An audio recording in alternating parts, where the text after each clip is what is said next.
नमस्कार, मैं हूं निकिता और आप देख रहे हैं सत्यहिंदी.com। चलिए एक नजर डालते हैं अब तक की सुर्खियों पर। 4 दिवसीय यात्रा पर दिल्ली आई पश्चिम बंगाल की मुख्यमंत्री ममता बनर्जी आज 20 दिसंबर बुधवार को प्रधानमंत्री नरेंद्र मोदी से मुलाकात करेंगी। मीडिया रिपोर्ट्स के मुताबिक सीएम बनर्जी ने राज्य का बकाया फंड जारी करने की मांग पर बातचीत करने के लिए प्रधानमंत्री मोदी से मुलाकात का 20 दिसंबर का समय मांगा था। बता दें कि इस मुलाकात के दौरान मुख्यमंत्री के साथ टीएमसी के 10 सांसदों का एक डेलीगेशन भी रहेगा।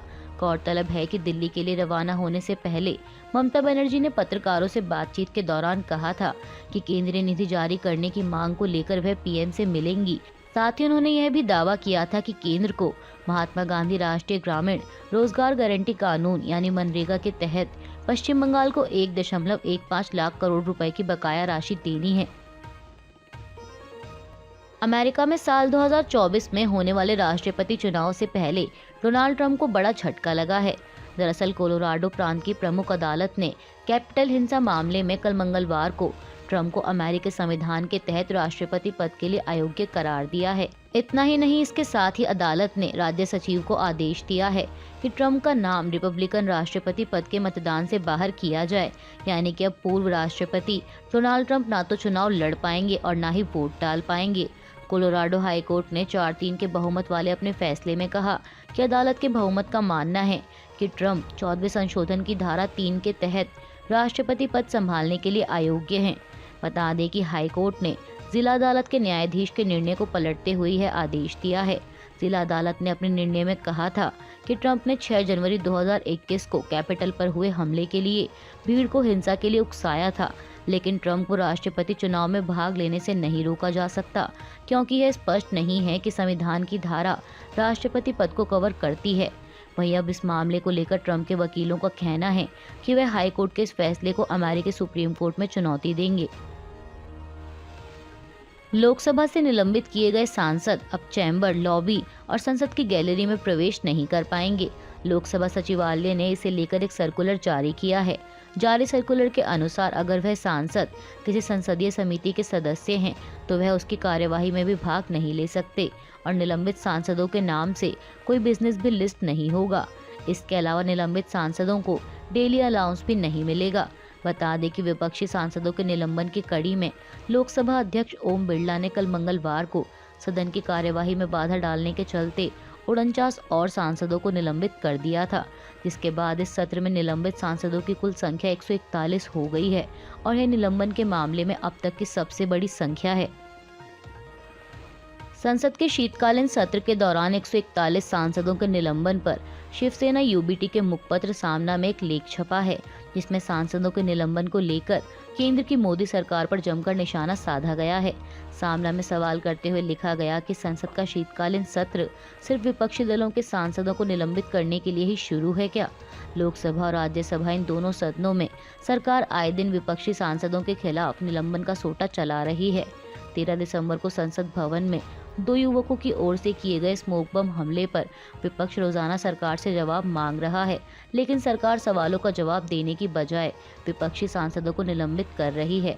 विपक्षी सांसदों का एक मुश्त निलंबन मोदी सरकार के एक तरफा और तानाशाही शासन का चरम है। यह 9 साल के अघोषित आपातकाल की प्रकाष्ठा है, मीनार है। संपादकीय में आगे कहा गया कि सवाल पूछना और सरकार को जिम्मेदारी याद दिलाना विपक्षी सांसदों का कर्तव्य है। सांसदों की कठोरता सरकार के लिए मुसीबत बनती जा रही है और इसीलिए उनके निलंबन का रोज नया रिकॉर्ड बन रहा है। इसका मतलब यही है कि सरकार इन लोगों से डरी हुई है। केरल में कोविड-19 के नए सब वेरिएंट JN1 के दस्तक देने के बाद केंद्र सरकार अलर्ट मोड में आ गई है और सभी राज्यों को इन्फ्लुएंजा जैसी बीमारियों पर नजर रखने और रिपोर्ट देने को कहा है। इस बीच खबर है कि WHO ने कोरोना वायरस के नए सब वेरिएंट को वेरिएंट ऑफ इंटरेस्ट के रूप में क्लासिफाइड किया है।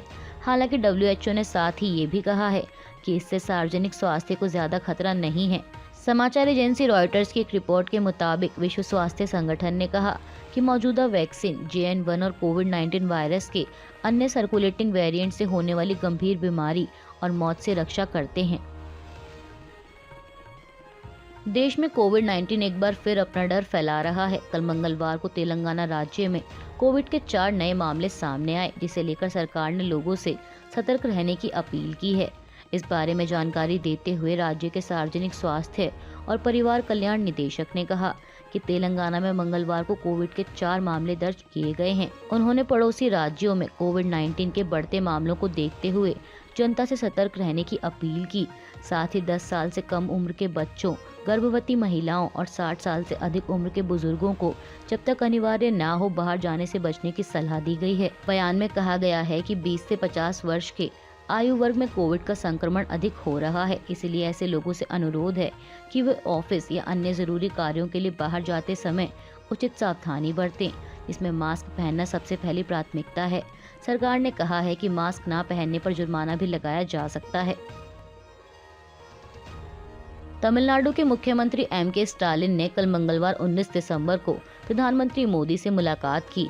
इस दौरान उन्होंने दक्षिण राज्य में हो रही भारी बारिश और हाल ही में आए चक्रवाती तूफान मिचोंग से हुए नुकसान के लिए पीएम मोदी से आपदा राहत कोष प्रदान करने का अनुरोध किया और साथ ही इसे राष्ट्रीय आपदा घोषित करने की भी मांग की। समाचार एजेंसी ANI के मुताबिक सीएम स्टालिन ने कहा कि दक्षिणी जिलों में भारी बारिश की वजह से जो नुकसान हुआ है वह 100 साल के इतिहास में नहीं देखा गया। उन्होंने पीएम मोदी को सौंपे गए ज्ञापन में कहा कि 4 जिलों की आजीविका सहायता के लिए आपदा राहत कोष से 2000 करोड़ रुपए दिए जाने की आवश्यकता है।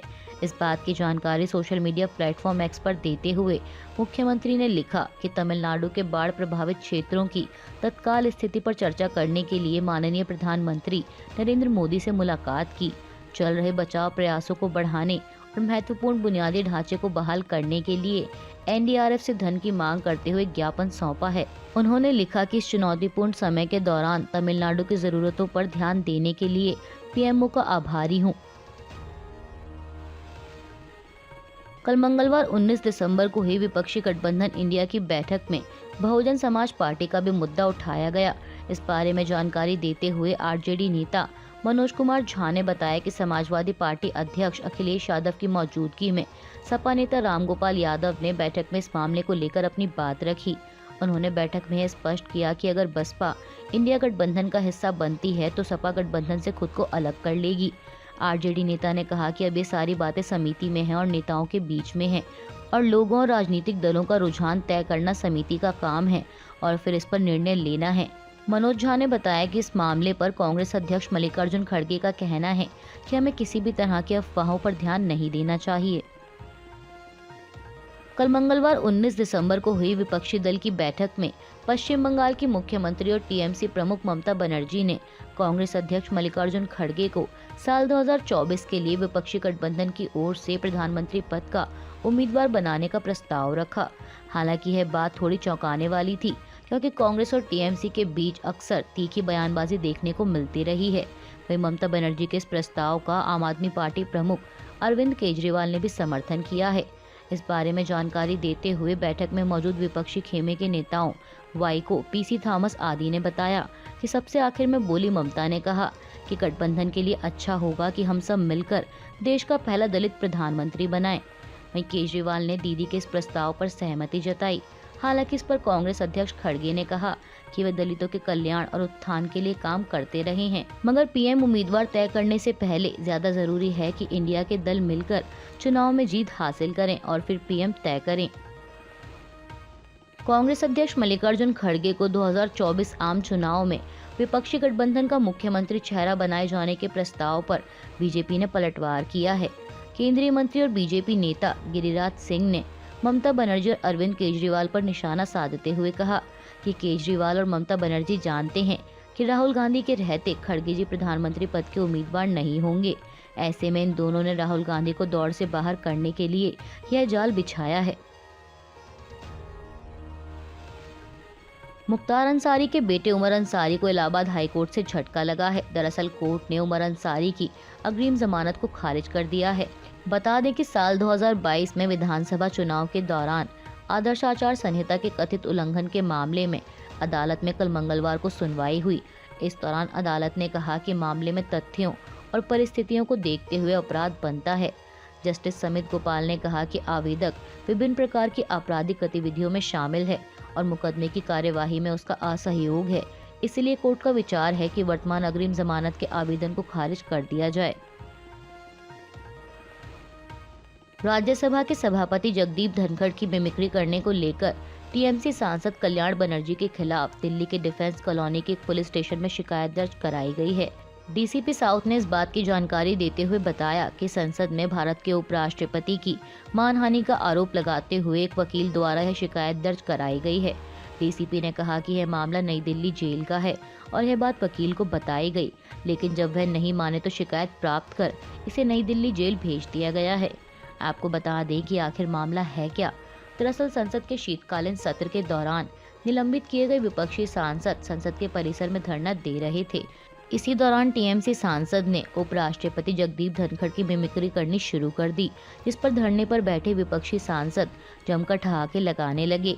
वहीं उपराष्ट्रपति ने इस व्यवहार को शर्मनाक बताते हुए इसकी आलोचना की है। ज्ञानवापी मस्जिद विवाद मामले में कल मंगलवार को हुई सुनवाई के दौरान अदालत ने मुस्लिम पक्ष की सभी याचिकाओं को खारिज कर दिया है। बता दें कि मुस्लिम पक्ष यानी अंजुमन इंतजामिया मसाजिद कमेटी और सुन्नी वक्फ बोर्ड की मुख्य दलीलों का आधार उपासना स्थल अधिनियम था, जिसे लेकर कमेटी के वकील एसएफए नकवी और वक्फ बोर्ड के वकील पुनीत कुमार गुप्ता ने तर्क रखा कि इस अधिनियम की धारा 4 के तहत श्री राम जन्मभूमि को छोड़कर देश के अन्य किसी भी पूजा स्थल के स्वरूप में 15 अगस्त 1947 के बाद बदलाव नहीं किया जा सकता। वहीं इसके जवाब में हिंदू पक्ष की ओर से कहा गया कि उपासना स्थल अधिनियम 1991 किसी स्थान के धार्मिक चरित्र को तय नहीं कर सकता। यह केवल स्थल के रूपांतरण पर रोक लगाने के लिए है।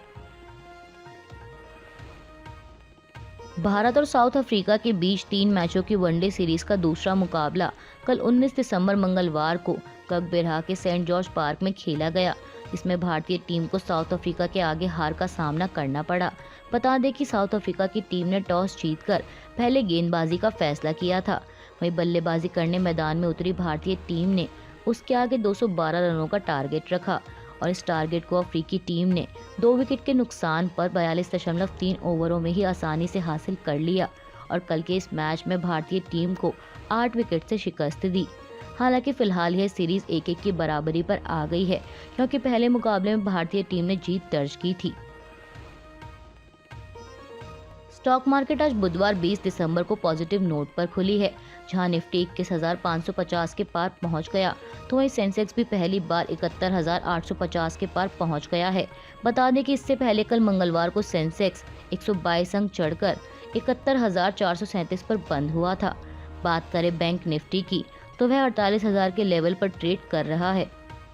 अभी के लिए बस इतना ही। बाकी की खबरों के लिए बने रहिए सत्यहिंदी.com के साथ।